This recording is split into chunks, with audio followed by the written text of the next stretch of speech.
नमस्कार मित्रों, माधवी न्यूज़ में आप सबका स्वागत है। इस यूट्यूब वीडियो में आज हम Dum Dum airport Hindi high school part 5 class 10 mathematics अर्थात गणित मॉडल एक्टिविटीज अगस्त 2021 देखेंगे। चलिए देखते हैं। निम्न प्रश्नों के उत्तर दें। बहुविकल्पीय प्रश्न है, MCQ। पहला प्रश्न है, एक सरल भेद y एवं 5x बराबर 3y हो तो भेद स्थिरांक बराबर कितना होगा। हम भेद स्थिरांक के मान लेते हैं, ज्यादा जरूरत पड़े तो k1 k2 इस तरह से मान लेते हैं, छोटा के। हाँ, चलिए सवाल को आगे बढ़ते हैं। तो ये 4 दिया है ऑप्शन। देखिए पहला जो है सवाल के लिए, ये x सरल भेद y, इसको लेते हैं। दरअसल अगर 1/y रहता तो हम विलोम भेद बोलते हैं। मतलब ये जो है ना भेद, जब यहाँ बट्टा रहे तो विलोम भेद बोलेंगे, और बट्टा ना रहे कोई इस तरह से रहे तो सरल भेद बोलेंगे। बस यही है, बाकी भेद तो रहता ही है, वो चिन्ह रहता है। हम सरल या विलोम उस हिसाब से बात करते हैं। बट्टा रहने पर विलोम और सीधा रहने पर सरल भेद। इस तरह का सवाल बनाने के लिए क्या करना पड़ता है, एकदम आसान है। आप पहले जो है सरल भेद है इसको ले, या विलोम भेद जो भी होगा, और ये जो दे रहे हैं ना भेद, उसकी जगह आप लिखेंगे बराबर के। देख रहे हैं, जहां पर सरल भेद है वहां हमने बराबर के लिख दिया, बाकी एक्स वाई को ज्यों का त्यों उतार दिया, हो गया। अब चूंकि कहा गया है भेद स्थिरांक, तो अभी हम के का मान निकालना है। तो के बराबर क्या होगा, वाई नीचे आ जाएगा, इधर का गुना इधर भागा, इधर गुना में है तो जब वाई उधर जाएगा तो भागा हो जाएगा, तो एक्स बट्टा वाई। ये हो गया के का मान एक्स बट्टा वाई। ये भेद स्थिरांक पूछा है तो भेद स्थिरांक का मान क्या हुआ, एक्स बटा वाई हो गया। अब हम क्या करेंगे, एक्स और वाई का मान बैठाएंगे। एक्स वाई का मान कहाँ से लाएंगे, यहाँ से। हम देख रहे हैं एक्स वाई का मान यहाँ दिया हुआ है, तो 5x बराबर 3y। अब हम क्या करेंगे, x के तुलना में y का मान निकाल लेंगे, यानी कि x बराबर 5 को उधर भेज देंगे, 3y बटा 5। तो जहां पर 1 से उसकी जगह पर 3y बटा 5 बैठा सकते हैं, चलिए बैठाते हैं। तो देखिए एक्स ऊपर में है, तो यहाँ क्या करना, ऊपर में 3y बैठाना है और नीचे 5 कर देना है। देख ली, गुना 5, y पहले से था। अब y को कट जाएगा आपस में, 3/5 बचेगा। अब उत्तर आप समझ गए, डी नंबर है भेद स्थिरांक 3/5। मतलब k का मान तो वही हुआ 3/5। आगे बढ़े अब हम अगला सवाल। यहाँ कहा गया है कि अमल बाबू 5,000 रुपया 9 माह के लिए, फतीमा जी 6,000 रुपया 5 महीने के लिए किसी व्यवसाय में नियोजित किए, निवेश किए, तो लाभांश का अनुपात उनके बीच बांटा जाएगा।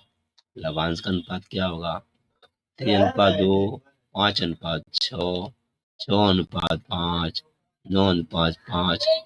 तो लाभांश का अनुपात क्या होगा भाई, जब ये दोनों मिलकर व्यवसाय कर रहे हैं तो उतना ही इनको लाभ मिलना चाहिए जितना पैसा मिलाए हैं।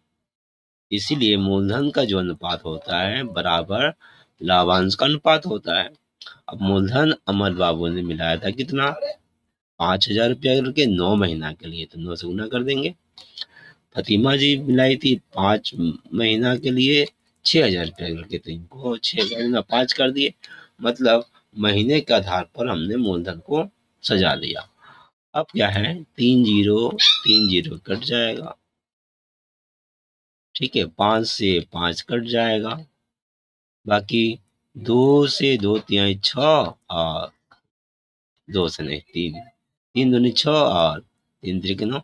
अक्सर ये जो 3 2 है ना, काट कर ऊपर लिखा करें, और मेरे पास जगह नहीं था तो आप उतना ही नीचे कर दें ताकि ऊपर का अपन लिख सके। वैसे नीचे नीचे लिखने में कोई हर्ज नहीं है, पर ऊपर लिखना ठीक रहता है। खैर, यहाँ हो गया 3 एकम 3 और 2 एकम 2। तो 3:2 में जो भी उनका लाभ होगा इस हिसाब से बांटा जाएगा। मान लीजिए 5 रुपया लाभ हुआ तो अमल बाबू को मिलेगा 3 रुपया और फतिमा जी को मिलेगा 2 रुपया। 3/3:2 यही तो हुआ, 3×2=5। अगर 10 हुआ तो 3×2=5 से 10 में भाग कर दिए, 2 से गुना कर दिए, 3×2=6 रुपया अमल बाबू को, 4 रुपया फतिमा जी को। अगर 15 रुपया हुआ तो फिर जोड़िए, 3×2=5, 5 से 15 को भाग करिए तो 3 आया, 3 से गुना कर देंगे दोनों में तो मालूम हो जाएगा, 3×3=9, अमल बाबू को 9 रुपया, 6 रुपया फतिमा जी को। इस तरह से बांटा जाता है। अब हम समझ गए, आगे बढ़ते हैं। तो यहाँ पर उत्तर जो होगा 3:2। आगे बढ़ते हैं। तीसरा नंबर सवाल है, वो केंद्र वाले वृत्त। तो जब भी क्षेत्रमिति हो या ज्यामिति इस तरह का सवाल हो तो चित्र दिमाग में आना चाहिए, और ना है तो पेंसिल से बना लीजिए। चित्र को बनाते हुए जब हम सवाल को समझते हैं ना, फटाफट सवाल बन जाता है। हाँ, तो मैं सवाल में था कि वो केंद्र वाले वृत्त के, देखिए ये ऐसे बना दिए, बिंदु केंद्र में ओ हो गया। बाहर स्थित बिंदु P से बाहर को एक बिंदु ले लिए और P कर दिए।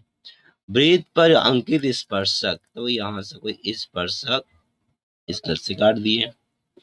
वृत्त को Q बिंदु पर स्पर्श करता है, ये जो है ना वृत्त को Q बिंदु पर स्पर्श करता है, हो गया। अब ओ क्यू सरल रेखा, ओ क्यू इसको मिला देंगे, ओ क्यू सरल रेखा 9 सेंटीमीटर, 9 सेंटीमीटर का है, ठीक है, ये 9 सेंटीमीटर। पी ओ सररेखा, तो ये पी ओ मिला दिए, सररेखा ये 15 सेंटीमीटर का है। तो पी क्यू, ये पी क्यू क्या होगा, अब तो आपको पता है, ये पिथागोरस का फॉर्मूला, ये होता है लंब पी, ये कर्ण जो है आपका एच, और ये आधार बी। क्या हुआ, एच स्क्वायर बराबर P square plus B square होता है। वो लिखा हुआ एच स्क्वायर बराबर P square plus B square, इसके पहले ये होगा H square plus P square plus B square. अब हमें एच का मान निकालना है, क्योंकि यहाँ पर बोला गया है जी एच का मान नहीं निकालना है। यहाँ पर पी क्यू तो एच नहीं हुआ, पी क्यू तो लम्ब हो गया ना, ये लम्ब का मान निकालना है, याद रखें लम्ब है, लम्ब का मान निकालना है, तो ये सवाल यहाँ पर गड़बड़ हो गया। तो लम्ब निकालना है, लम्ब मतलब ये पी, तो क्या होगा, ये उधर चला जाएगा। चलिए, तो बी स्क्वायर बराबर क्या हो जाएगा, एच स्क्वायर, माइनस इधर जाएगा तो बी स्क्वायर हो गया। अब बी बराबर क्या हो जाएगा, तो यहाँ से कट जाएगा ये, अब यहाँ पे स्क्वायर रूट हो जाएगा, ठीक है, ये स्क्वायर कट कर रूट हो जाएगा। एच स्क्वायर का मान कितना था 15, बी स्क्वायर का मान कितना है तो 9, 15 स्क्वायर माइनस 9 स्क्वायर, ये उत्तर हो रहा बी नंबर, ठीक है। अब आप चाहे इतना बड़ा ना लिखने का तो एकदम आसान से आप लिख सकते हैं। फिर b बराबर, जैसा कि यहाँ पर हमने लिखा है कि h बराबर, हालांकि h हम सोच कर बनाए थे पर h का नहीं है यहाँ पर, क्योंकि आप देख ही रहे हैं लम्ब निकालना है, तो आपको लिखना क्या है, p स्क्वायर तो नहीं लिखेंगे, p बराबर h स्क्वायर मतलब कर्ण का वर्ग माइनस वर्ग इसका वर्ग,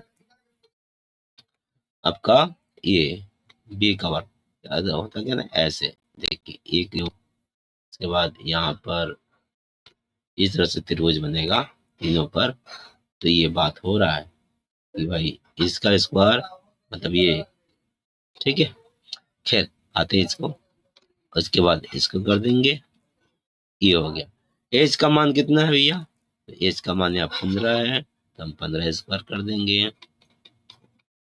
ये सवाल थोड़ा सा गड़बड़ हो गया, सूत्र ठीक है, 15 स्क्वायर हो गया माइनस बी का क्या हो गया आपका, पी का 9 है, और उसके बाद रूट, मान से निकाल सकते थे पर इसी में दिया हुआ है, तो यही है उसका उत्तर।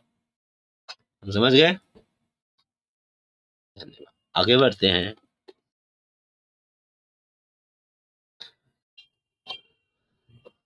चार नंबर, दो ठोस गोलकों के, हमने कहा था ना ज्यामिति हो या क्षेत्रमिति, चित्र के साथ समझेंगे तो बहुत अच्छा सब समझ जाएंगे। ठोस गोलकों दो है तो देखिए, एक ठोस गोलक, दो ठोस गोलक, उनके वक्र तल के क्षेत्रफल का अनुपात 25-26 होने पर, क्षेत्रफल का अनुपात, खैर पहले हमने क्या किया, ऐसे गोल किया, फिर ऐसे ऐसे ऐसे ऐसे ही आर का मान, इसे हम ठोस गोलक बोलते हैं।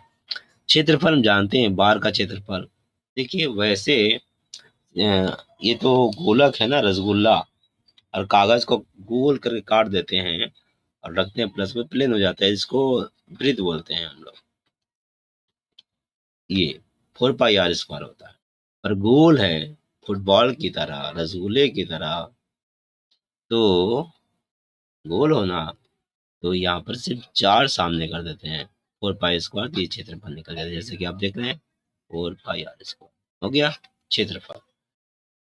तो दो ठोस गोलकों का है क्षेत्रफल का अनुपात, पहला वाला बड़ा है देख रहे हैं आप, दूसरा छोटा है, छोटा एक गुना दीजिएगा, फिर उसे तिलक कर दीजिएगा, इसका क्षेत्रफल भी कितना हो जाएगा, 4 पाई r²। हो गया।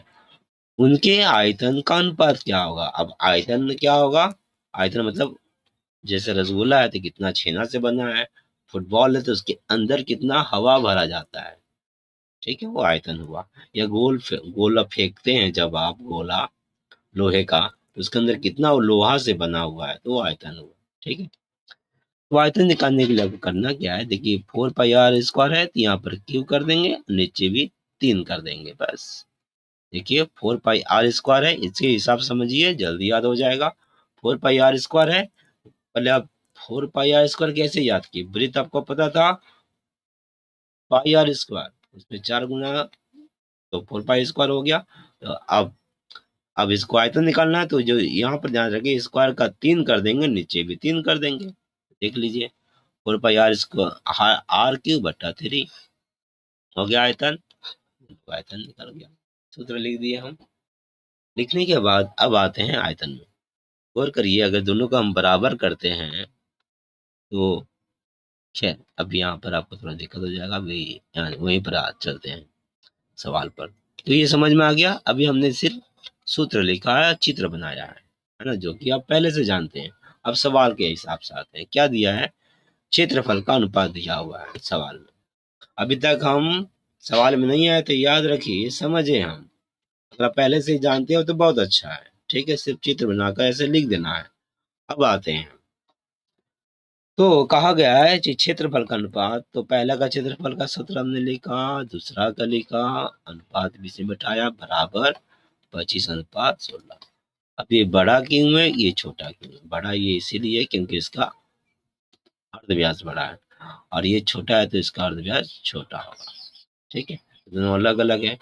तो r1 मान लिए हम, बाकी तो सेम है, r1, 4 पाई कट गया, r² इज टू r1² बराबर कितना, 25/16, ठीक है।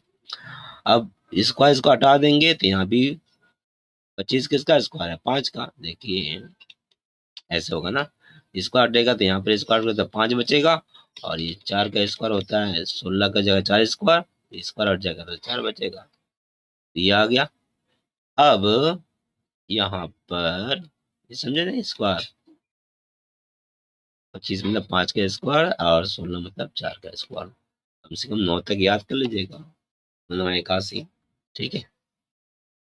खैर अब ध्यान है कि हमें क्यों निकालना है, क्यों, अब क्यों निकालेंगे, देखिए अब इसको भी अगर बराबर करें, मैं यही बोल रहा था, तो 4 पाई/3, 4 पाई/3 कट जा रहा है, तो r³ आयतन का अनुपात अगर निकालना होगा तो r³ का अनुपात निकालने से हो जाएगा, हम क्यू कर देंगे, r³ 5 का क्यू कितना होगा, अब 5 का क्यू आप तो जानते हैं, 5 गुना 5 मतलब 5 बचे 25, 25 बचे 125, 125 हो गया, उसके बाद 4 का, 4 चौके 16, 16 चौके 64, कम से कम आप यहाँ इसको भी 9 तक याद कर लीजिएगा, क्यू 9 तक याद रखिएगा और स्क्वायर 9 तक याद रखिएगा, ठीक है।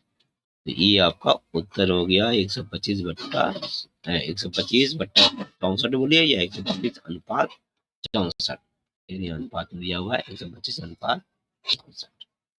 समझ गए हम, आगे बढ़ते हैं। सत्य अथवा असत्य लिखो। किसी घड़ी में मिनट की सुई द्वारा बनाया गया कोण 2 पाई रेडियन होता है, रेडियन वाला ये सत्य है। अब यहाँ पर घड़ी, तो हमने घड़ी बना दिया, ठीक है।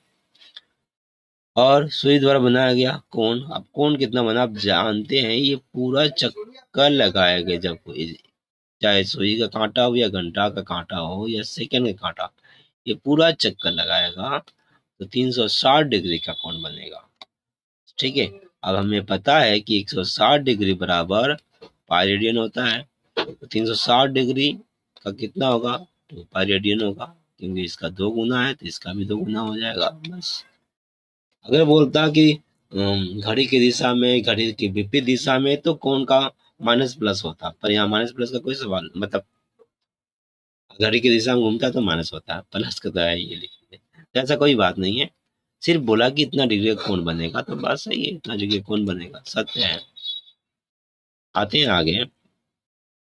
अगला सवाल है कि त्रिभुज एबीसी में, ठीक है, भुजा बीसी के डी बिंदु पर, अब यहाँ पर त्रिभुज में भी जाएंगे, त्रिभुज ए बी सी हो गया, ये दो तरह का देख रहे हैं।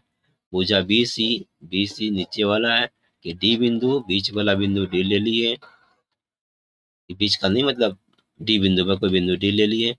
ए डी लम बी सी, ए डी लम है, इसे लम काट दिए, जो ए डी बी सी पर लंब है, ए डी बी सी पर लंब है, तो ए बी डी जो त्रिभुज है, ए बी डी यहाँ पर ये वाला है, ए बी डी यहाँ पर है। समरूप, इसको समरूप बोलते हैं, याद रखिएगा, ये समरूप है, और अगर ऐसे कर देंगे तो हो जाएगा सर्वांग सम, सारा अंग समान।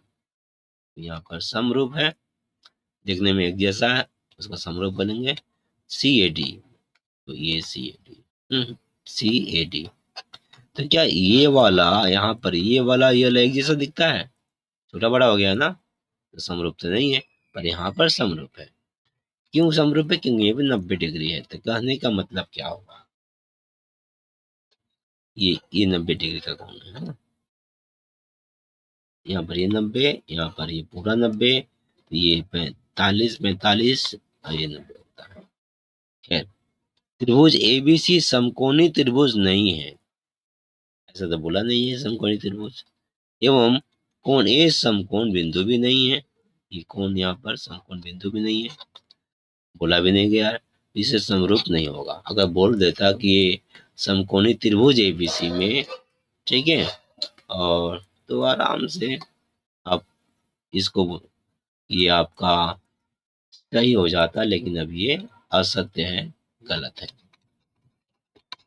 गलत या असत्य या ट्रू या फॉल्स, कटाकट या टिक निर्देश के हिसाब से लिखेगा, तो यहाँ पर असत्य बोला गया है, तो आप सत्य गलत ना बोलकर असत्य ही आपको बोलना चाहिए, जैसा निर्देश दिया जाए उसी तरह से उत्तर आपको देना है। तो ये हो गया, असत्य कैसे समझ में आ गया। आते हैं,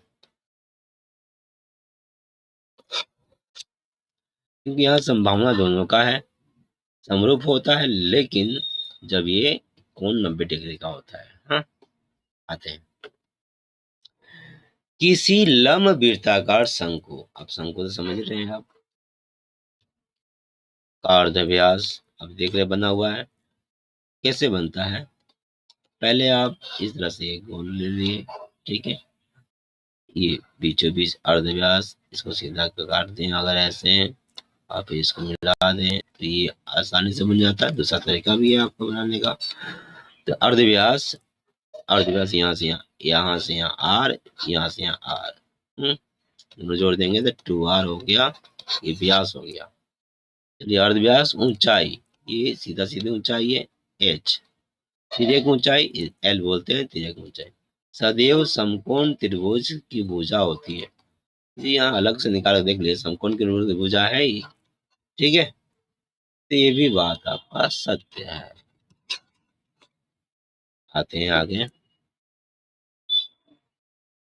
समकोण मतलब ये कोण 90 डिग्री जिसका होता है उसको समकोण बोलते हैं। ठीक है, ये 90 डिग्री का है तो ये समकोण त्रिभुज होगा। 4 नंबर है प्रश्न, शुभेंदु बाबू नौशाद जी क्रमशः 1500 रुपया तथा 1000 रुपया लेकर व्यवसाय शुरू किए।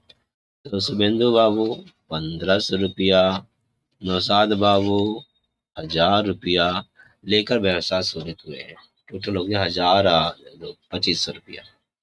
एक वर्ष के अंत में 75 रुपया की हानि हुई। व्यवसाय में घाटा लाभ होता रहता है पर साल के हिसाब से निकाला जाता है। साल में देखा गया कि 75 रुपया की हानि हुई है। 75 साल में 75 रुपया का हानि हुआ है तो शुभेंदु बाबू को 30 रुपया की हानि हुई। अब जो हानि लाभ होता तो बराबर बराबर बांटते दोनों, हानि को भी तो बराबर बराबर बांट कर झेलना पड़ेगा। ठीक है, तो किस हिसाब से हम बांटेंगे, जिस हिसाब से जैसे लाभ बांटते हैं। तो ये हम मूलधन के अनुपात में लाभ बांटते हैं तो हानि को भी मूलधन के अनुपात में बांटेंगे। चलिए मूलधन का अनुपात निकाल लेते हैं। शुभेंदु बाबू नौशाद बाबू, तो 1500 रुपया 1000 रुपया, 2 जीरो से 2 जीरो कट जाएगा, 5×15 5×10, ये होगा 3:2 में। अकुल हानि 75 रुपया हुआ है। आप तो एक बार में निकाल सकते हैं, 3×2 5, 5 से भाग कर देंगे 75 को, तो कितना आ रहा है, 5×1 = 5, दो दो बचा, 5 बचा 5, 15 आ गया। शुभेंदु बाबू कितना नुकसान है, 15 से 45 रुपया। नौशाद बाबू को 30 रुपया नुकसान होगा। पर आपको दिखा कर बनाना है अगर सवाल को, तो प्रोसेस को, तो आगे आप विधि दिखाइए। इस तरह से शुभेंदु को हानि कितना हुआ, 75 का, ये देखिए 3 ना, 5 में 3, 3/5, 3×2 5, 3/5 लिख देंगे। 5 से काट दिए, 15 अपना दिया 45 रुपया। तो शुभेंदु बाबू को 45 रुपया हानि होगा, पर यहाँ दिया हुआ है 30 रुपया, ये भी असत्य हो गया। ठीक है, चलिए आगे बढ़ते हैं। पूरा हो गया सत्य असत्य। अब सवाल है। सवाल ऐसा है कि 3 नंबर, ऐसे ये त्रिकोणमिति का सवाल है। संक्षिप्त उत्तरीय प्रश्न और जो सिलेबस में नहीं है। ठीक है, सिलेबस में नहीं है त्रिकोणमिति इस वर्ष।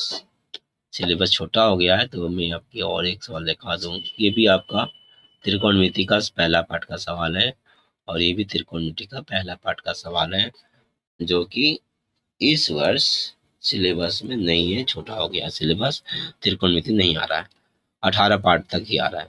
खैर, किसी वृत्त में 5.5 सेंटीमीटर लंबाई वाले वृत्तचाप वृत्त केंद्र पर π/16 परिमाप का कोण बनाता है, तो वृत्त का अर्धव्यास की लंबाई क्या होगा।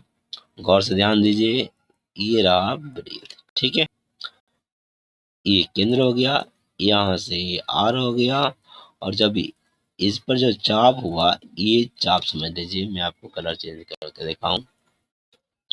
समझिए, ये चाप हुआ, मतलब यहाँ रख के जब आप ऐसे एक बार काटते हैं ना, इसको चाप बोलते हैं।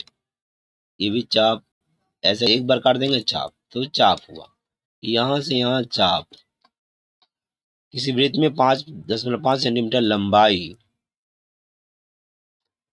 वाले वृत्तचाप। ठीक है, वृत्तचाप, ये एस हो गया, ये चाप है। यहाँ जितना है 5.5 हो गया।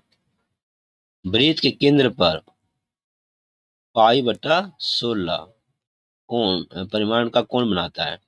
वृत्त के कोण जो बनता है, ये कोण, या वृत्त पर कोण ये बनेगा केंद्र पर।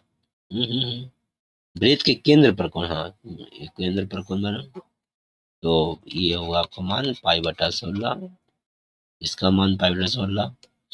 तो वृत्त का अर्धव्यास कितना होगा, आप समझ रहे हैं। आर का मान, तीनों का संबंध क्या है, एस आर और क्यू।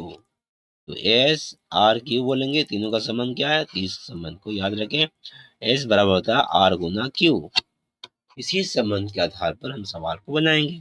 तो तीनों का मान समझ में आ गया, क्योंकि एस बराबर आर गुना क्यू होता है, तो हम एस का मान बिठा देंगे 5.5, आर का मान निकालना है, क्यू का मान π/16 हो गया।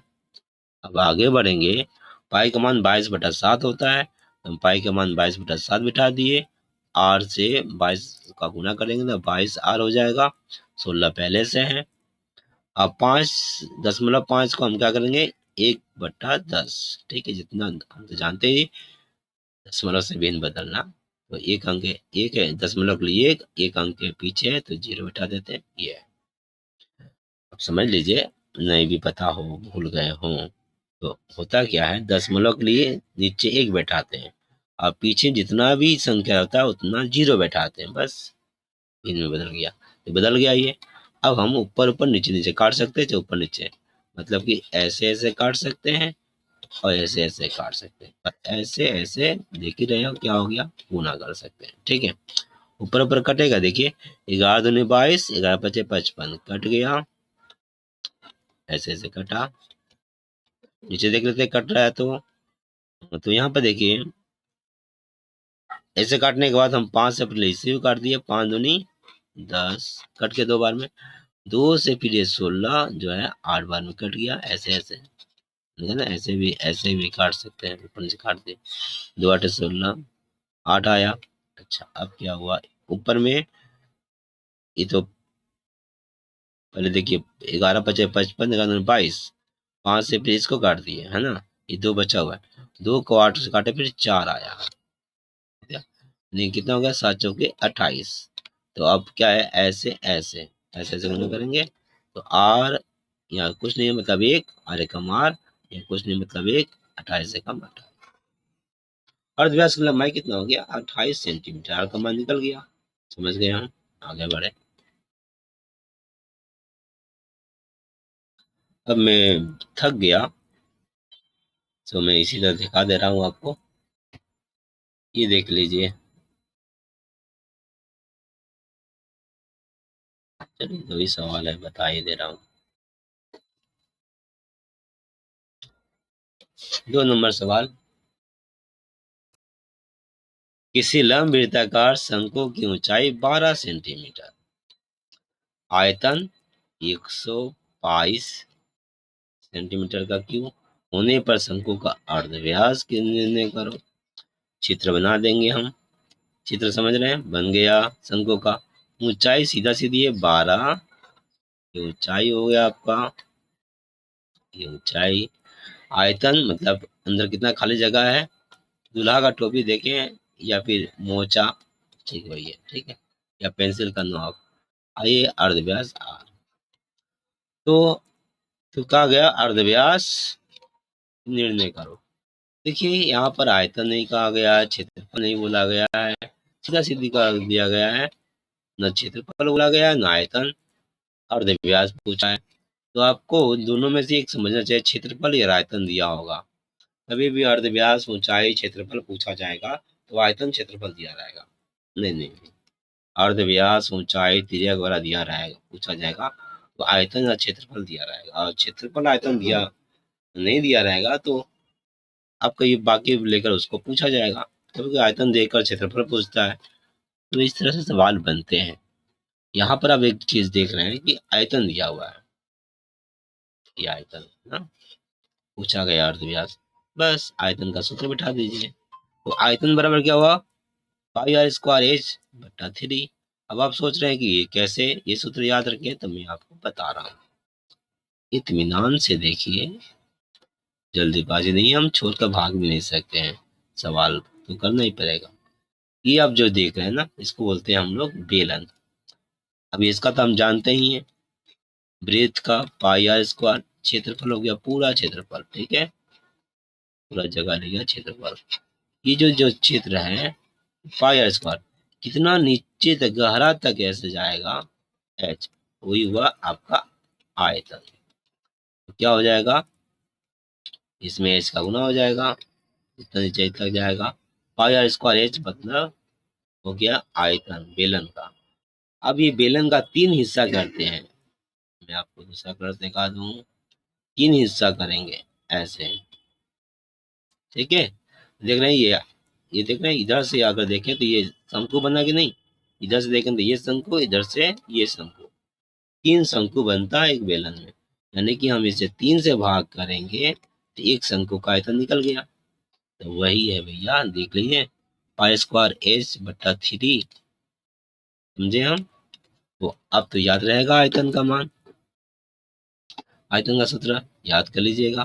तो आयतन बराबर क्या होगा, पाई आर स्क्वायर एच बट्टा 3। कहाँ गया ला, अब मान बैठाते हैं। आयतन का मान कितना है, 100 पाई। ठीक है, पहले हम पाई का मान 22 बटा बैठाने जा रहे थे, जरूरत क्या, पाई पाई कटेगा इसलिए उसे छोड़ दिए, चाहे तो 22/7 भी लिख सकते हैं। तो आर का मान याद रहे, आर का मान निकालना है तो आर का हम सीधे बैठा देंगे। एज का मान ऊंचाई दिया हुआ है 12, 12 बैठा हो गया। आते हैं आगे, पाई से पाई कट गया, हो गया। अच्छा, ऊपर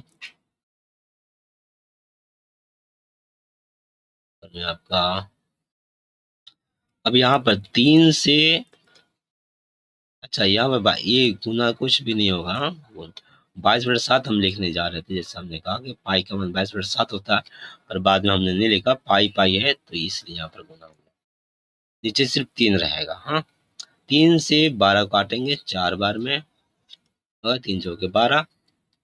अच्छा, इसे कट गया, पाई से पाई कट गया, अब 4 बचा, 4 से 100 को काटेंगे तो 25 हो गया इधर।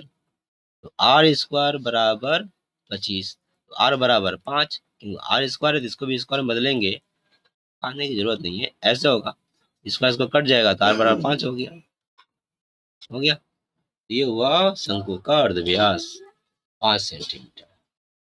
ठीक है, आगे हैं अगला सवाल है, तो ये सवाल है जैसा कि हमने देख लिया, ज्यादा है नहीं। तो अब अगला सवाल, पाई नहीं, पाई बोल रहा हूँ, एक्स सरल भेद वाई जेड एवं वाई सरल भेद जेड एक्स हो तो दिखाओ कि जेड एक अशून्य स्थिरांक होगा। जैसे कि हमने पहले भी कहा था आपको कि हमें इसे तोड़ने के लिए के का मान पर समझदारी से जेड का अशून्य स्थिरांक पूछा गया है, समझदारी से काम करें। देखिए एक्स का मान क्या होगा, इसकी जगह बराबर के लिख देंगे, वाई जेड बदल बदल दिए, इस सरल भेद का चिन्ह तो इसको भी बदल देंगे, यानी के मान चुके हैं इसलिए हम के 1 कर दिए। अब चाहे तो के 1 के 2 भी लिख सकते हैं, हो गया। अब गौर करिए, एक्स का मान यहाँ पर के वाई जेड है, वाई का मान के 1 जेड है, जेड एक्स है। आपको क्या चाहिए, जेड का स्थिरांक निकालना है ना, तो ऐसा है, जेड का स्थिरांक निकालना है तो यहाँ पर हम क्या करेंगे, वाई की जगह पर ये पूरा मान लिख देंगे। देखिए यहाँ पर ये वाई है ना, ये वाई, इसके जगह पर क्या लिखा गया, के 1 जेड एक्स, के 1 जेड एक्स, देख रहे हैं, ये जो है के का के उसी तरह है, जेड का जेड उसी तरह है, सिर्फ ये वाई की जगह पर आपका के 1 जेड एक्स लिख दिया गया है, देख रहे हैं, हो गया। अब क्या हुआ, एक्स से एक्स कट गया, पूरा शेष 1 बार में। अब गौर करिए, मैं आपको साफ कर दूं ताकि ये क्लियर हो जाए, साफ साफ दिखाई दे। तो जब आप एक्स से एक्स काट दे रहे हैं तो यहाँ पर होगा के 1 जेड जेड, आपको चाहिए जेड का मान स्थिरांक में, तो यहाँ पर क्या करना, गौर से देखिए, आराम से हो जाएगा। यहाँ पर एक है तो उसको इधर भेजते हैं, के 1 को इधर से भेजेंगे तो 1 बट्टा के 1 हो जाएगा, यहाँ हो जाएगा जेड स्क्वायर बराबर जेड स्क्वायर बराबर के 1 बट्टा के 1 हो गया। हमें जेड का स्थिरांक चाहिए तो के जेड बराबर तो इधर कर देंगे, ये स्थिरांक होगा। ठीक है, के में बदल गया जेड का मान, के में बट्टा में बदले या बिना बट्टा का, ये शून्य स्थिरांक ये होता है, हो गया। आगे बढ़ते हैं अब हम, देखिए प्रमाणित करो कि अब मैं आगे नहीं बढ़ पा रहा हूँ, उत्तर हमने 225 पेज है, अभी हम किताब खोल के दिखाना चाहते थे पर आप समझिए थक गया हूँ। 225 पेज आप निकाल लीजिए, किसी समकोण त्रिभुज के कारण पर अंकित वर्ग का क्षेत्रफल शेष दो भुजाओं पर अंकित वर्ग के क्षेत्रफल के एक वर्ग के समान होगा। पिथागोरस का सूत्र, इस पर आधारित हमने सवाल बनाया अभी तक, ये वाला है। किसी समकोण त्रिभुज के कर्ण, ये कर्ण बोलेंगे, अंकित वर्ग, यहाँ वर्ग कर दे रहा हूँ, जितना लंबा उतना चौड़ा, मेरे जो जरूरी है दिखा दे रहा हूँ क्योंकि इस पर आधारित सवाल भी आता है, हमने बनाया। हो गया, वर्ग का क्षेत्रफल, ये क्षेत्रफल होगा, ठीक है, इसको बोलेंगे एच स्क्वायर। शेष दो भुजा पर, शेष दो भुजा ये है, ये मैं कलर बदल दूं आपको, एक भुजा ये, जितना लंबा उतना चौड़ा, ये हो गया, और इसको भी जितना लंबा उतना चौड़ा, हो गया। इसको अगर हम बोले, ये हो जाएगा पी स्क्वायर लंब स्क्वायर, और ये हो जाएगा आपका पी स्क्वायर। शेष भुजा को अंकित वर्ग का क्षेत्रफल के योगफल के समान होता है, मतलब बिंदु इन दोनों को अगर जोड़ते हैं आप, P square plus B square तो बराबर क्या होगा, एच स्क्वायर होगा। यही है पिथागोरस का सूत्र, और यही बोल रहे हैं क्या है, प्रूव करने के। क्वेश्चन को हम समझ गए, याद रखिएगा, क्वेश्चन को अगर आप समझ रहे हैं तो उत्तर का काम बहुत हो जाएगा, ठीक है। प्रश्न को पहले समझना पड़ेगा, समझना है कि उसको जीवन में ऐसे धारण करेंगे ना, जो जितना प्रैक्टिकल होकर सवाल को लेंगे, सवाल में रस लेंगे। सवाल एक ऐसा है ना, जैसे कि मैं आपको बताऊं, कुआं खोदना। अब आप बताइए, जैसे कि यहाँ पर आपका हो गया तो आप कर लीजिए, थोड़ा सा बोल के जाऊँ जब बात निकला तो। हम मान लीजिए मेरे पास पैसा नहीं है, हम गरीब विद्यार्थी है। वैसे पैसा नहीं रहना गरीब नहीं बोला जाता है, मानसिकता होता है। सिर्फ हम ऐसे बोल सकते हैं कि पैसा नहीं है। खैर, हम गरीब विद्यार्थी है, हम धनी विद्यार्थी है। किस अर्थ में, इस अर्थ में कि हमारे पास पैसा नहीं है कि हम किताबों ट्यूशन ज्वाइन कर सके, ठीक है। और यहाँ पर पैसा इतना है कि ट्यूशन क्या, पर्सनल ट्यूशन भी कर सकते हैं, किताब चाहे जो भी खरीद सकते हैं, कोई भी नोट्स कहीं से ले सकते हैं। तो समझिए दोनों में फर्क क्या हो रहा है आपको। यहाँ तो इनके पास कुछ नहीं है, इनके पास सब है। पढ़ाई में क्या हो, पढ़ाई में अब मेरे पास में, इसमें समझिए मैं यहाँ पर हूँ, आप यहाँ पर हो, ठीक है। अब हम दोनों का प्यास है पढ़ाई लिखाई को। मैं अब दूसरा उदाहरण में आता हूँ, मुझे पानी की जरूरत है हम लोग को। अब आप क्या करेंगे, आपके पास पैसा है तो आपने पैसा से ईंट खरीदा, सीमेंट खरीदा, बालू खरीदा, राजमिस्त्री को हायर किया, और एक सुंदर सा हौज बनाया। हौज बनाने के बाद उस हौज में आपने बाहर से पानी लाया, नल से कहीं से खरीद कर, और फिर भर दिया, मिनरल वाटर से वही भर दिया, ठीक है, बोतल बोतल भर दिया। अब इस पानी को कोई मांगने आए तो जायज है, देने से पहले संकोच होगा, भाई शेष हो जाएगा तो ना देना ही ठीक है। नहीं देंगे तो ये नहीं देंगे, या फिर इसका उपयोग नहीं करेंगे तो क्या होगा, सड़ेगा, बासी हो जाएगा। समझ में आ गया, बासी, जो भी हो बासी तो होगा ही। ये बासी है जो पसंद नहीं है, उबाऊ पकाऊ, है ना, मन नहीं करता, इस तरह का बात। तो अगर आप इस तरह करते हो तो ये आपका इस तरह से हो जाएगा, बासी उबाऊ। तो क्या हम पढ़ाई के साथ यही नहीं कर रहे, बासी उबाऊ। एक जो मैं था, अब हम क्या करेंगे, मेरा पैसा नहीं है, मैं जहाँ बैठा हूँ मैदान में, वहीं से कंकड़ पत्थर सब हटाने लगा धरती से। एक ही जगह पर हटा रहा हूँ, 10 जगह नहीं कर रहा हूँ, एक ही जगह हटाते हटाते हटाते एक मुझे छोटा ही भले एक झरोका मिलेगा अंदर का पानी का। ये हुआ कुआं। अब आप बताइए, छोटे से कुआं में ताजा पानी जो समुद्र से जुड़ा हुआ है, छन छन कर आ रहा है, धरती से छन छन कर आ रहा है, कभी खत्म होगा। मैं बुला बुला कर बोलूंगा लोगों को, ले जाइए ले जाइए ले जाइए, और जितना ही ले जाए, जितना ही निकाले, उतना ही ताजा ताजा। तो ये फ्रेशनेस का पढ़ाई है, हमेशा ताजगी है का एहसास होता है जब आप गणित बनाते हैं। तो ये ताजगी जब खुद से बनाते हैं तो बड़ा अच्छा लगता है। दूसरा सब्जेक्ट को भी आप पढ़ते हैं तो बहुत अच्छा लगता है, क्योंकि आपके अंदर खोदा हुआ कुआं है। जब आप प्रश्न को उत्तर को देखते हैं ना, आपको उसमें इतना रस आता है कि आप क्या कहा जाए। तो ये जो रस है, ये आपका खुद का रस है, अंदर का कुआं खोदने का रस है, जो नित नवीन जितना निकालो उतना ही स्वादिष्ट, रसीला, मन भावन। और यहाँ पर उबाऊपन, पकाऊपन, छुटकारा कैसे मिले, ये है। तो मैं तो कहूँगा आप कलम उठाइए, सवाल बनाना हो या फिर कुछ लिखना हो, बस खुद से लिखना चालू करिए। जब लिखते जाइए, लिखते जाइए, लिखते जाइए, लिखते जाइए, लिखते जाइए, लिखते जाइए, एक दिन कुआं खुद जाएगा। और जिस दिन आपका अंदर का कुआं खुद गया, उस दिन नित नवीन रस निकलेगा। ये जितने फिल्में हैं, जितने गाने हैं, जितनी भी ऊंचे साहित्य है, सब किसी न किसी का कुआं खोदा हुआ है, ओरिजिनल है, निकलता है। आपके सर में जो उत्तर लिखाते हैं, पढ़ाते हैं, उनके अंदर का कुआं खोदा हुआ है। जब तक ये कुआं ना खोदा गया है, एक की जगह खोदते जाइए, खोदते जाइए। ठीक है, मेहनत से ही सब कुछ मिलता है भैया। इन मेहनत से अगर कुछ लेने का आदत डाल दीजिए ना, तो फिर दूसरे पर निर्भर रहना पड़ जाएगा। खैर आगे बढ़ते हूँ। तो ये मेहनत करिए, सवाल को समझिए, फिर बनाइए। Model activities Dumdum airport Hindi high school, HS class 10 mathematics, अगस्त 2021।